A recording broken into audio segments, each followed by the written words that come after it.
Hello दोस्तों, नमस्कार करता हूं आप सभी छात्रों को। एक बार फिर से आप सभी छात्रों का स्वागत है आपकी अपनी यूट्यूब चैनल जीएस फाउंडेशन पर। दोस्तों, आज के सेशन में हम लोग करने वाले हैं प्राचीन भारत का इतिहास। ठीक है, और प्राचीन भारत के इतिहास में हम लोग देखेंगे महत्वपूर्ण पीओआई क्यू एमसीक्यू, और इसके साथ आपको मिलेगा संपूर्ण व्याख्या दोस्तों, क्योंकि यहाँ से भी आपकी परीक्षा में प्रश्न बनेंगे। किस एग्जाम के लिए है? जेपीएससी एग्जाम के लिए सेशन बनाया गया है, लेकिन आप किसी भी एग्जाम की तैयारी कर रहे हैं तो उनमें भी ये काम आने वाला है दोस्तों। तो चलिए शुरुआत करते हैं आज के सेशन को। देखिए, पहला सवाल क्या है दोस्तों? पहला सवाल है, अष्टाध्यायी किस विषय का ग्रंथ है? अष्टाध्यायी किस विषय का ग्रंथ है? इसका राइट आंसर हो जाएगा दोस्तों, ये व्याकरण से संबंधित जो है ग्रंथ है। ठीक है, किसके द्वारा रचित है?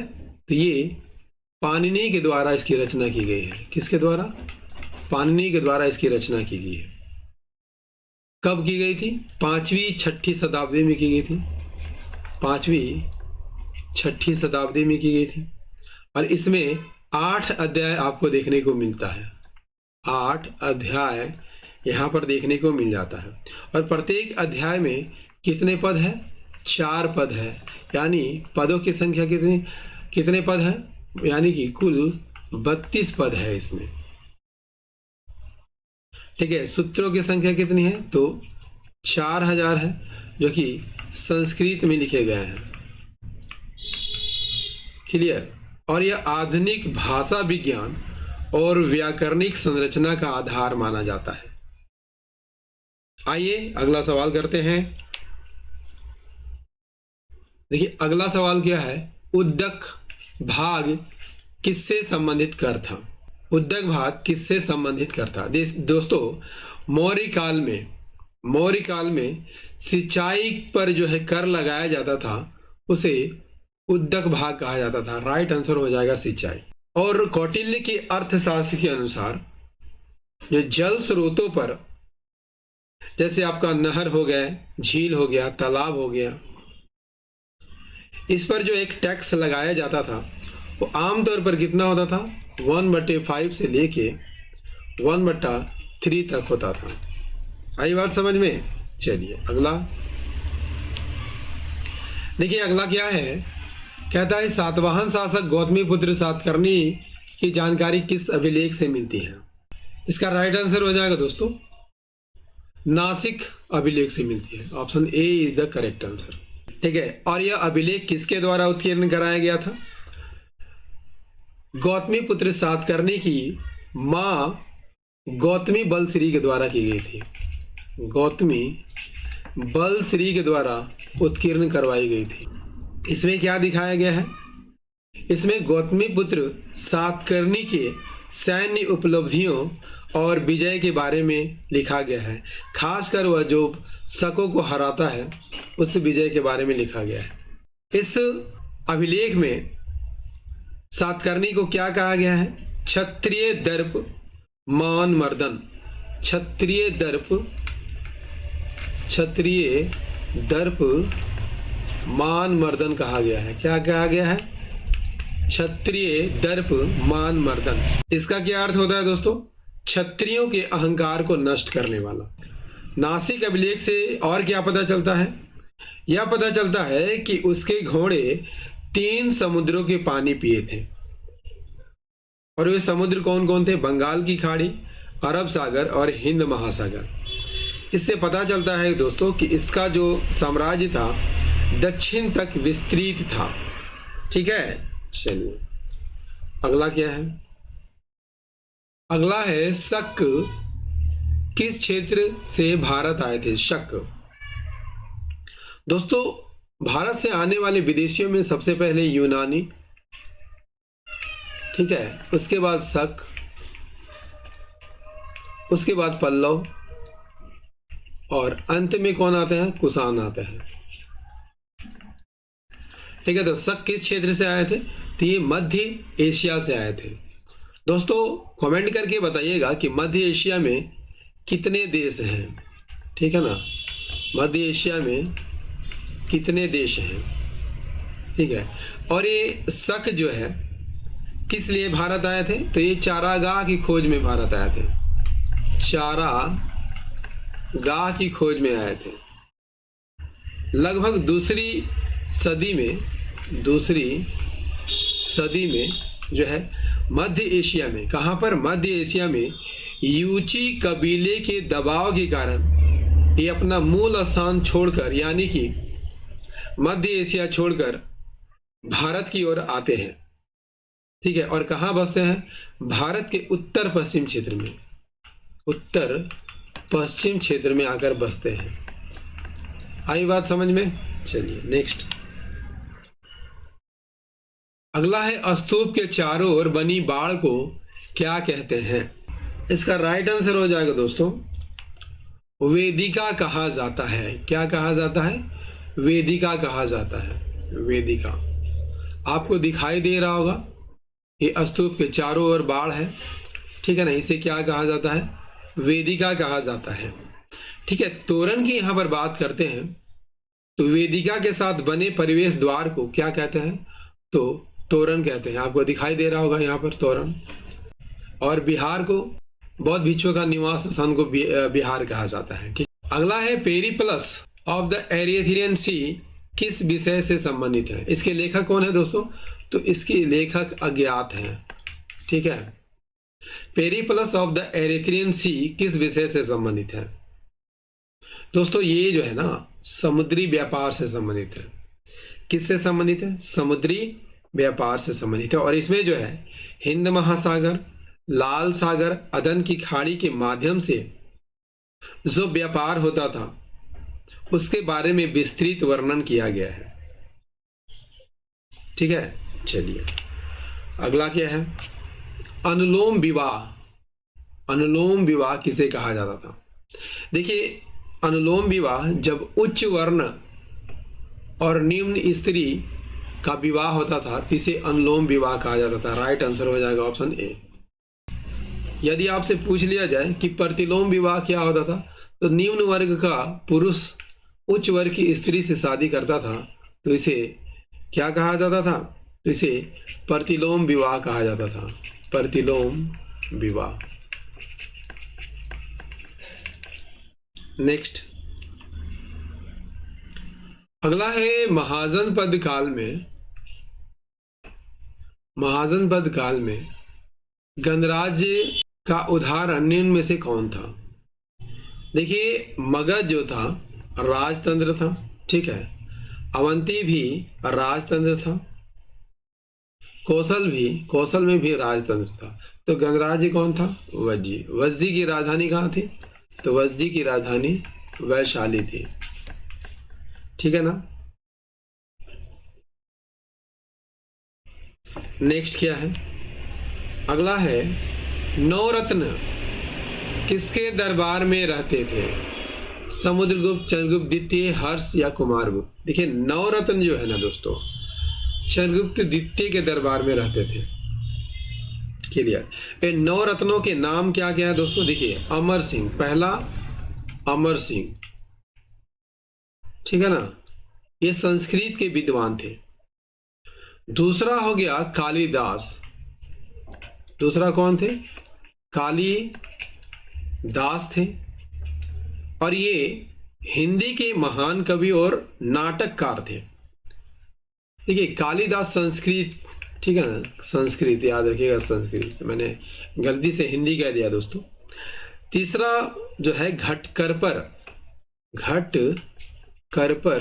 ये जाने माने कवि थे। चौथा धनवंतरी, ये कौन थे दोस्तों? तो ये आप सभी जानते होंगे कि ये चिकित्सक थे। पांचवा वराह मिहिर, ये क्या थे? तो ये खगोल शास्त्री थे और गणितज्ञ थे। ठीक है ना। छठा वैताल भट्ट की कहानी आपने सुनी होंगी दोस्तों। ये क्या थे? तो ये जादूगर थे। ठीक है। सातवां वर रुचि,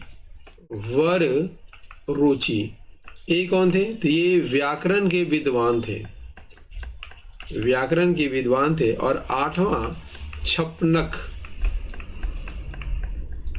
ये कौन थे? तो ये ज्योतिष थे। ठीक है ना। इन सभी को आप याद करके रखिएगा दोस्तों, परीक्षाओं में पूछ लिया जाता है। अगला क्या है? अगला है अमोद वर्ष किस वंश से था? अमोद वर्ष किस वंश से था? राइट आंसर हो जाएगा दोस्तों, ये राष्ट्रकूट वंश का शासक था। ठीक है, और राष्ट्रकूट वंश का सबसे महान शासक था दोस्तों। इसे क्या कहा गया है? इसे नृपतुंग कहा गया है। नृपतुंग के नाम से भी जाना जाता था। और एक कन्नड़ साहित्य का संरक्षक था। राष्ट्रकूट वंश ने कहां पर शासन किया था? तो ये दक्षिण भारत में, ठीक है ना, दक्षिण भारत में शासन किया था, खासकर कर्नाटक में। ठीक है, और ये अमोद वर्ष किसके पुत्र थे? गोविंद तृतीय के पुत्र थे। किसके पुत्र थे दोस्तों? ये गोविंद तृतीय के पुत्र थे। अगला है विक्रमशिला विश्वविद्यालय की स्थापना किसने की थी? विक्रमशिला गोपाल पाल वंश के संस्थापक थे, है ना। पाल वंश के संस्थापक थे। ठीक है, स्थापना कब की थी? 750 ईस्वी में। विक्रमशिला विश्वविद्यालय की स्थापना धर्मपाल ने की थी। और ये कहां तक फैला हुआ था? भागलपुर में ये फैला हुआ था। ठीक है, चलिए अगला क्या है? अगला है अरबों का भारत पर प्रथम आक्रमण किसके नेतृत्व में हुआ था? मोहम्मद गजनवी, मोहम्मद गौरी, मोहम्मद बिन कासिम या फिर तैमूर। देखिए, अरबों का भारत पर प्रथम आक्रमण मोहम्मद बिन कासिम ने किया था। ठीक है ना। कब किया था? तो 712 ईस्वी में किया था। 712 ईस्वी में किया था। और उसने कहाँ आक्रमण किया था? तो सिंध पर आक्रमण किया, जो कि सिंध भी उस समय भारत का ही अंग था दोस्तों। और सिंध के राजा दाहिर को, ठीक है, दाहिर को हराया था और सिंध और मुल्तान पर अधिकार कर लिया था।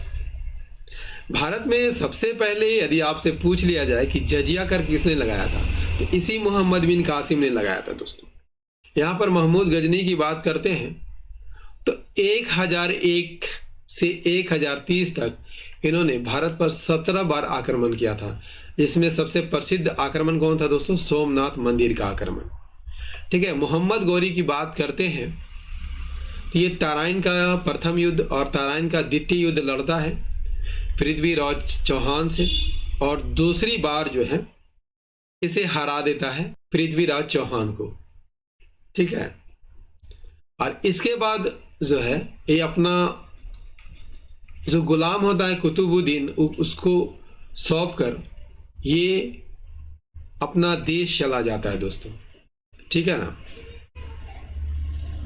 तैमूर की बात कर लिया जाए तो ये 1398 में जो है भारत पर आक्रमण किया था। नेक्स्ट है दिल्ली लौह स्तंभ किस काल का है? दिल्ली लौह स्तंभ, तो ये गुप्त काल का है। ठीक है, गुप्त काल की यहां पर बात कर लिया जाए तो इसमें एक राजा होता है चंद्रगुप्त द्वितीय। ठीक है ना। चंद्रगुप्त द्वितीय ने ही इस लौह स्तंभ को बनवाया था दोस्तों।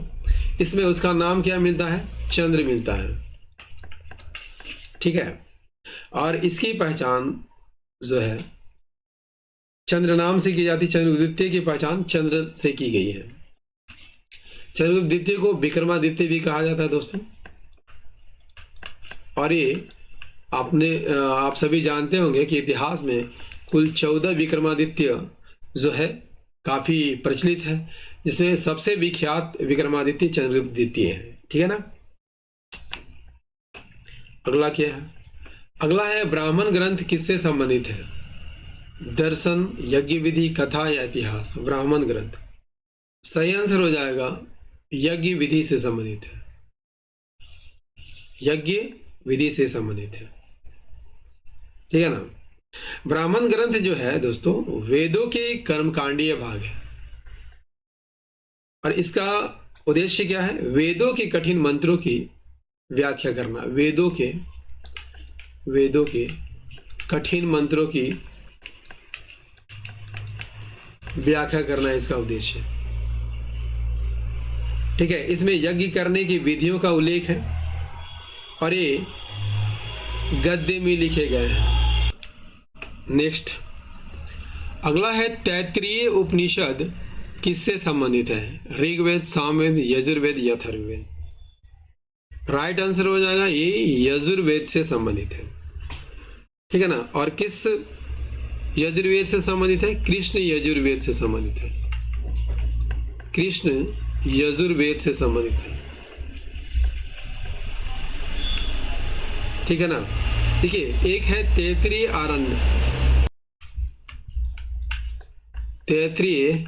आरण्यक, इसके 7वें, 8वें और 9वें अध्याय का हिस्सा है ये तैत्तिरीय उपनिषद, ठीक है। और इस उपनिषद को कितने भागों में विभाजित किया गया है? 3 भागों में, ठीक है ना। शिक्षावली, दूसरा ब्रह्मानंदवली